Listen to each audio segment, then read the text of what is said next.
പിതാവിൻ്റെയും പുത്രൻ്റെയും പരിശുദ്ധാത്മാവിൻ്റെയും നാമത്തിൽ ആമേൻ. എല്ലാവർക്കും സുപ്രഭാതം. അമ്മേ പരിശുദ്ധ അമ്മേ, അമ്മേ പരിശുദ്ധ ദൈവമാതാവേ, ദൈവമാതാവേ, അന്ന് അങ്ങ് കൃപാസനത്തിൽ പ്രത്യക്ഷപ്പെട്ട് വരാൻ പോകുന്ന മഹാദുരന്തത്തിൽ നിന്ന് രക്ഷപ്പെടാനും എല്ലാവർക്കും വേണ്ടി പ്രാർത്ഥിക്കുവാനും ആവശ്യപ്പെട്ടിട്ട് 20 വർഷം കഴിഞ്ഞ ഈ വേളയിൽ കൃപാസനത്തിലൂടെ ഞങ്ങൾക്കും ഈ ദേശത്തിനും അങ്ങ് മാധ്യസ്ഥം തേടി തന്ന എല്ലാ അനുഗ്രഹങ്ങൾക്കും കൃപകൾക്കും ഞങ്ങളിപ്പോൾ ഹൃദയം നിറഞ്ഞ നന്ദി പറയുന്നു. അമ്മേ പരിശുദ്ധ ജപമാല മാതാവേ, സകല കൃപാസനോടും ചേർത്ത് ഞങ്ങളിപ്പോൾ പ്രാർത്ഥിക്കുന്ന ഈ കുടുംബത്തിന്റെ പ്രത്യേക നിയോഗം പറമക്കളെ.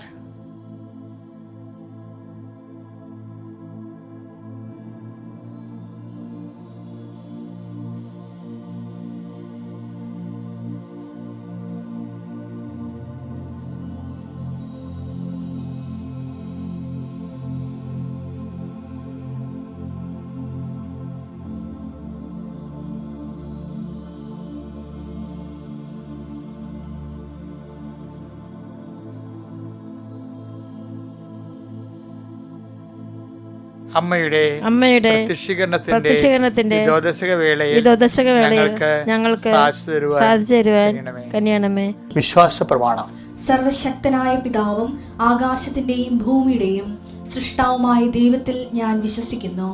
അവിടുത്തെ ഏകപുത്രനും ഞങ്ങളുടെ കർത്താവുമായ ഈശോമിശിഹായിലും ഞാൻ വിശ്വസിക്കുന്നു. ഈ പുത്രൻ പരിശുദ്ധാത്മാവിനാൽ ഗർഭസ്ഥനായി കന്യകാമറിയത്തിൽ നിന്ന് പിറന്ന് പൊന്തിയോസ് പീലാത്തോസിന്റെ കാലത്ത് പീഡകൾ സഹിച്ച് കുരിശിൽ തറയ്ക്കപ്പെട്ട് മരിച്ച് അടക്കപ്പെട്ട് പാതാളങ്ങളിൽ ഇറങ്ങി മരിച്ചവരുടെ ഇടയിൽ നിന്ന് 3-ാം നാൾ ഉയർത്ത് സ്വർഗത്തിലേക്ക് എഴുന്നള്ളി സർവശക്തിയുള്ള പിതാവായ ദൈവത്തിന്റെ വലതുഭാഗത്തിരിക്കുന്നു. അവിടെ നിന്ന് ജീവിക്കുന്നവരെയും മരിച്ചവരെയും വിധിക്കുവാൻ വരുമെന്നും ഞാൻ വിശ്വസിക്കുന്നു. പരിശുദ്ധാത്മാവിലും ഞാൻ വിശ്വസിക്കുന്നു. വിശുദ്ധ കത്തോലിക്കാ സഭയിലും പുണ്യവാന്മാരുടെ ഐക്യത്തിലും പാപങ്ങളുടെ മോചനത്തിലും ശരീരത്തിന്റെ ഉയർപ്പിലും നിത്യമായ ജീവിതത്തിലും ഞാൻ വിശ്വസിക്കുന്നു. ആമേൻ.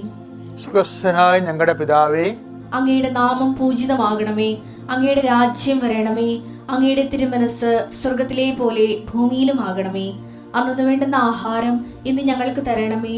ഞങ്ങളോട് തെറ്റ് ചെയ്യുന്നവരോട് ഞങ്ങൾ ക്ഷമിക്കുന്നത് പോലെ ഞങ്ങളുടെ തെറ്റുകൾ ഞങ്ങളോടും ക്ഷമിക്കണമേ. ഞങ്ങളെ പ്രലോഭനത്തിൽ ഉൾപ്പെടുത്തരുതേ, തിന്മയിൽ ഞങ്ങൾ രക്ഷിക്കണമേ. ആമേൻ. നന്മ നിറഞ്ഞ മറിയമേ, സ്വസ്തി. കർത്താവ് അങ്ങയുടെ കൂടെ സ്ത്രീകളിൽ അങ്ങ് അനുഗ്രഹിക്കപ്പെട്ടവളാകുന്നു.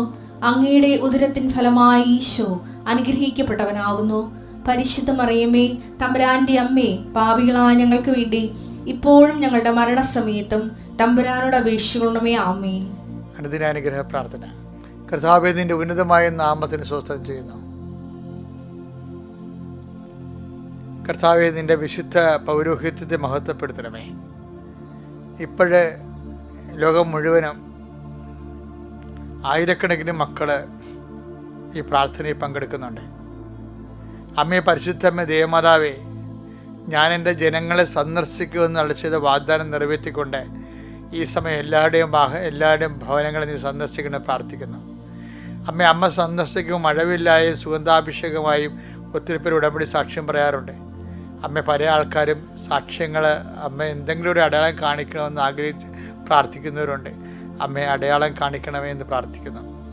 അവിടെ ആഴമായ ബോധ്യം അവർക്ക് നൽകിക്കൊണ്ട് അവർ വലിയ സുവിശേഷത്തിൻ്റെ കൈമാറ്റക്കാരാക്കി മാറിനെ പ്രാർത്ഥിക്കുന്നു. എൻ്റെ കർത്താവിൻ്റെ ഉന്നതമായ നാമത്തിൽ പ്രാർത്ഥിക്കുന്നു. സഭയുടെ അധികാരത്തിൽ പ്രാർത്ഥിക്കുന്നു. കുരിശിൻ്റെ അടയാളത്തിൽ പ്രാർത്ഥിക്കുന്നു. ദൈവത്തിൻ്റെ ശക്തി നിങ്ങളുടെ സന്ധിബന്ധങ്ങൾ നിറയട്ടെ. ദൈവത്തിൻ്റെ ശക്തി നിങ്ങളുടെ മാംസപേശികൾ നിറയട്ടെ. ദൈവത്തിൻ്റെ ശക്തി നിങ്ങളുടെ രക്തഞരമ്പുകൾ നിറയട്ടെ. ദൈവത്തിൻ്റെ ശക്തി ഉള്ളംകാല് വരെ നിറയട്ടെ. എൻ്റെ കർത്താവിൻ്റെ ഉന്നതമായ നാമത്തിൽ ആന്തരിക അവയവങ്ങളുടെ രോഗങ്ങൾ, സിസ്റ്റുകൾ, അതുപോലെ ഉണ്ടാകുന്ന പലതരത്തിലുള്ള മുഴകൾ കർത്താവിൻ്റെ നാമത്തിൽ വിശുദ്ധമായ രക്തത്തെ കഴുകി മാറ്റപ്പെടട്ടെ. എൻ്റെ കർത്താവിൻ്റെ ഉന്നതമായ നാമസ്വതം ജീവിക്കാൻ വേണ്ടിയുള്ള മാർഗത്തിന് കർത്താവെ, തടി തളർന്ന് ജോലി ചെയ്തിട്ടും കർത്താവെ ജീവിക്കാനുള്ള ആസ്തിപത്രയില്ലാത്ത സ്വന്തമായിട്ട് വീട് കിട്ടാത്തവരുണ്ട്. അതുപോലെ തന്നെ ഒത്തിരിയേറെ പ്രാവശ്യങ്ങളുടെ ജോലി പല പല പരീക്ഷകൾ എഴുതിയിട്ടും കർത്താവെ ഇപ്പോഴും കരകയറാത്ത മക്കളുണ്ട്. അവിടെ വയസ്സ് മാറി വയസ്സ് കൂടി ഇപ്പോൾ ഒരിടത്ത് എത്തിയില്ല എന്നും പറഞ്ഞ് ആദ്യ കൊള്ളുന്ന ഒത്തിരി മക്കളുണ്ട്. അവിടെ പരീക്ഷകളെ കർത്താവ് ഇത് അവസാനത്തെ അറ്റംപ്റ്റായി മാറാൻ അവിടെ കഴിവ് ഇനി പറ്റത്തില്ലെന്ന് ഈശോയ്ക്ക് മനസ്സിലായില്ലേ. അപ്പോൾ ഇനി അങ്ങയുടെ കൃപ കൊണ്ട് ഈ ഒറ്റ പ്രാർത്ഥന കൊണ്ട് അവരുടെ എല്ലാ അയോഗ്യതകളും ദൈവനാമത്തിൽ നീങ്ങിപ്പോകട്ടെ എന്ന് പ്രാർത്ഥിക്കുന്നു. കർത്താവെ, നിന്റെ വിശുദ്ധ പൗരോഹിത്യത്തെ മഹത്വപ്പെടുത്തണമേ. കർത്താവെ, സഭയിലുള്ള സാന്നിധ്യം പ്രകടമാക്കണമേ. 39 വർഷം ഞാൻ അർപ്പിച്ച കുർബാനയുടെ യോഗ്യതയാൽ കൃപാസ്ഥാനത്താറെ ജീവനോടെ പ്രത്യക്ഷ മാതാവിൻ്റെ മധ്യസ്ഥത്തിൽ കരയിലും കടലിൽ ഞാൻ അർപ്പിച്ച പല സുവിശേഷ വേലകളുടെ ശുശ്രൂഷകളുടെയും അടിസ്ഥാനത്തിൽ പ്രാർത്ഥിക്കുന്നു. ദൈവത്തിൻ്റെ കരുണ നിങ്ങളെ ആവശ്യിക്കട്ടെ. നിങ്ങളുടെ ഭവനരഹിതരായിട്ടുള്ള മക്കളെ സംബന്ധിച്ച് പ്രാർത്ഥിക്കുന്നു. അതുപോലെ തന്നെ ജോലി രഹിതരായിട്ടുള്ള മക്കളോട് പ്രാർത്ഥിക്കുന്നു. ചെയ്തുകൊണ്ടിരിക്കുന്ന ജോലിക്ക് മേൽഗതി ഇല്ലാത്തവരുണ്ട് കർത്താവ്. പല ജോലികൾ, ചെറിയ ജോലികളും സ്വന്തമായിട്ട് സ്വയം പ്രേരകമായിട്ടുള്ള സംരംഭങ്ങൾ, ബ്യൂട്ടി പാർലർ നടത്തുന്നവരുണ്ട്. അങ്ങനെ ഓരോരോ ആടുമാടുകളെ വളർത്തുന്നവരുണ്ട്, പശുവിനെ വളർത്തുന്ന, എരുമകളെ വളർത്തുന്നവരുണ്ട്, ചെറിയ തോട്ടങ്ങൾ വളർത്തുന്നവരുണ്ട്, പൂക്കച്ചവടക്കാരുണ്ട്. കർത്താവെ, അങ്ങനെ പൂക്കൾ നട്ട് വളർത്തുന്നവരുണ്ട്. അതൊരു ജീവിത മാർഗമായിട്ട് ഉപയോഗിക്കുന്നവരുണ്ട്. കർത്താവ്, ചെറിയ വരുമാനക്കാരാണെങ്കിൽ കർത്താവ് അവർക്ക് എവിടെയെങ്കിലും അല്പം തെറ്റിയാൽ മൊത്തം തെറ്റിപ്പോവും, അവർ വലിയ കടത്തിലാവും. കർത്താവെ, നീ അവരെ പൊതിഞ്ഞ് പിടിക്കണമേ. കണ്ണീരോടെ പ്രാർത്ഥിക്കുന്നു. കർത്താവെ, ഈശോയെ, ഇനി മക്കളില്ലാത്ത പ്രാർത്ഥിക്കുന്നു. കർത്താവെ, മക്കളാ ഗർഭിണിയാണ്, പക്ഷേ ഡോക്ടർ പറഞ്ഞിരിക്കുന്നത് വേറെ ഒത്തിരിയേറെ തകരാറുകൾ കുഞ്ഞിന് ഗർഭശിശുവിന് പറഞ്ഞിട്ടുണ്ട്. അവരെല്ലാം വയറെ പൊത്തിക്കൊണ്ട് പ്രാർത്ഥിക്കുന്നുണ്ട്, കണ്ണുനീരോടെ പ്രാർത്ഥിക്കുന്നു. നിന്റെ നാഥൻ രക്ഷകരമായി ഏറ്റുപറഞ്ഞിട്ട് പ്രാർത്ഥിക്കുന്നു. എൻ്റെ കർത്താവെ, അവരാരും നീ കൈവിടരുത്. അവരനുഗ്രഹത്തേക്കാൾ ഉപരി അവരെ കൃപയുടെ ദൈവികമായ ശക്തിയാൽ അവരെ നീ അഭിഷേകം ചെയ്യണമെന്ന് പ്രാർത്ഥിക്കുന്നു. യാത്രക്കാരെ സംബന്ധിച്ച് പ്രാർത്ഥിക്കുന്നു. ഞങ്ങൾ ഈ ഇന്ന് വീട്ടിൽ നിന്ന് ഇറങ്ങുന്നതിനെ സംബന്ധിച്ച് പ്രാർത്ഥിക്കുന്നു. കാൽനടയായി പോകുന്നതിനെ സംബന്ധിച്ച് പ്രാർത്ഥിക്കുന്നു. വാഹനത്തിൽ പോകുന്നതിനെ സംബന്ധിച്ച് പ്രാർത്ഥിക്കുന്നു. വാഹനം ഹയർ ചെയ്ത് പോകുന്നവർ പ്രാർത്ഥിക്കുന്നു. അവർ തിരിച്ചെത്തുന്നവരെ കിരുബുകളുടെ സാന്നിധ്യം, ദൈവത്തിൻ്റെ സുരക്ഷിതം ഉണ്ടാവട്ടെ. നിങ്ങൾ കമ്പോളങ്ങളും കച്ചവടങ്ങളും വ്യാപാരങ്ങളും എഗ്രിമെൻറ്റുകളും കരാറുകളും ചെയ്യുന്നതിനെ സംബന്ധിച്ച് പ്രാർത്ഥിക്കുന്നു. അതെല്ലാം പാലിക്കപ്പെടുവാനും അതെല്ലാം നിങ്ങൾക്ക് അനുഗ്രഹമായി മാറുവാനും പ്രാർത്ഥിക്കുന്നു. കർത്താവ്, പണം കയ്യിൽ നിന്നും മോശം വന്നിട്ട് അന്യാധീനപ്പെട്ടു പോയി മറ്റുള്ള കൈകളകപ്പെട്ടിട്ട് തിരിച്ചു കിട്ടാത്ത അവസ്ഥയിൽ വിഷമിക്കുന്നവരുണ്ട് ഈശോയെ. അതിൻ്റെ പേര് വീട്ടിൽ ഭയങ്കര വഴക്കും അസമാധാനം അനുഭവിക്കുന്നവരുണ്ട് ഈശോയെ. ഭക്ഷണം പോലും കഴിക്കാത്തവരുണ്ട് ഈശോയെ. എന്ത് ചെയ്യണമെന്ന് അറിയാൻ വളരെ ഇറങ്ങിപ്പോയി കളഞ്ഞാൽ മതി എന്ന് ചിന്തിച്ച് തലക്ക് ഭ്രാന്ത് പിടിക്കുന്നവരുണ്ട് ഈശോയെ. അവരെല്ലാം സംബന്ധിച്ച് പ്രാർത്ഥിക്കുന്നു. എൻ്റെ കർത്താവിൻ്റെ ഉന്നതമായ നാമത്തിൽ, സഭയുടെ അധികാരത്തിൽ, കുരിശിൻ്റെ അടയാളത്തിൽ നിൻ്റെ യോഗ്യതയല്ല മകനെ മകളെ നീ ഇന്ന് കർത്താവിൻ്റെ നാമത്തിൽ ശക്തിപ്പെടട്ടെ.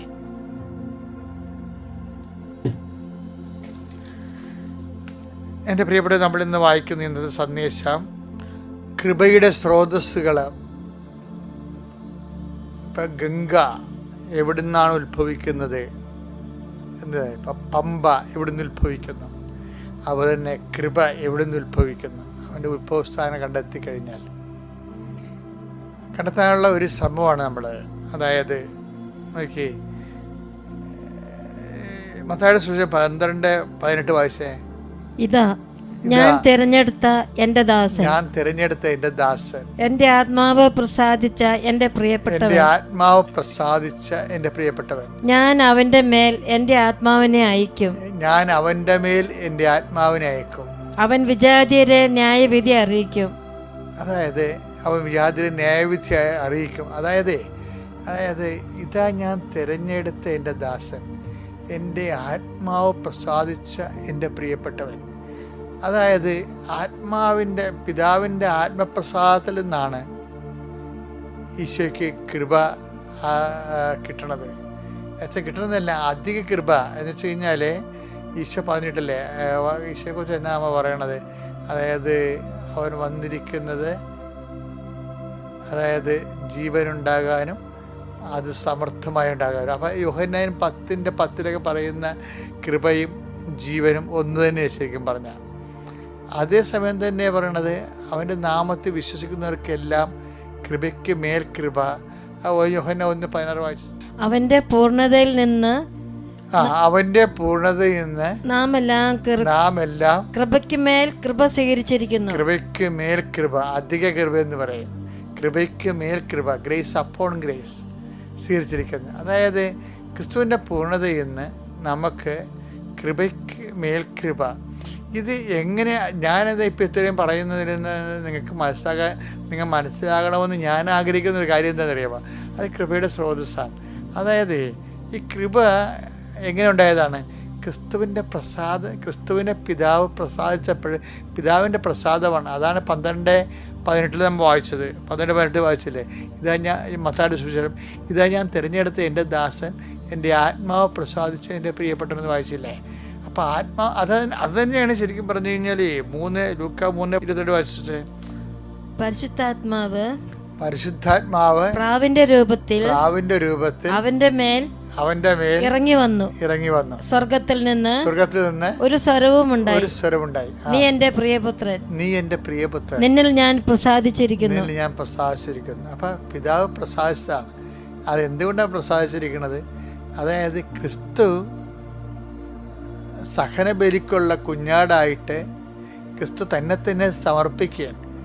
അപ്പോഴെന്താ വെച്ചാൽ പ്രശ്നം വെച്ചാൽ അതാണ് പിതാവിൻ്റെ പ്രസാദത്തിൻ്റെ ഒരു സ്രോതസ് എന്ന് പറയുന്നത്.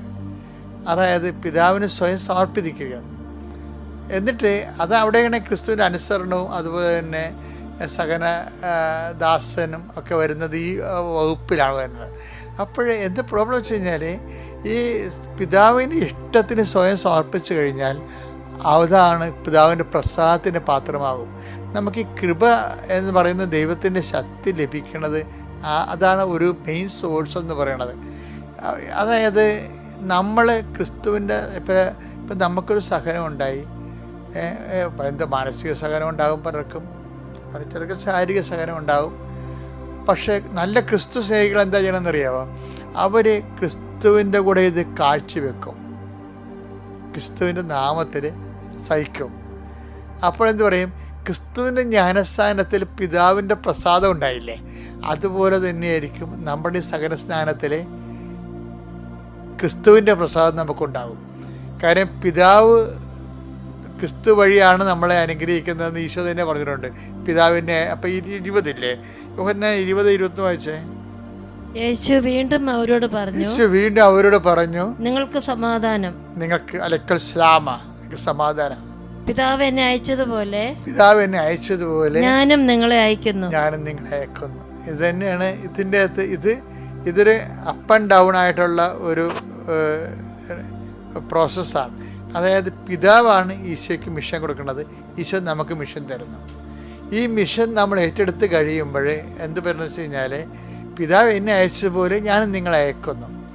അതുപോലെ തന്നെ പിതാവ് ക്രിസ്തുവിനെ കൃപ കൊടുത്ത പോലെ ക്രിസ്തു നമുക്കും കൃപ തരും.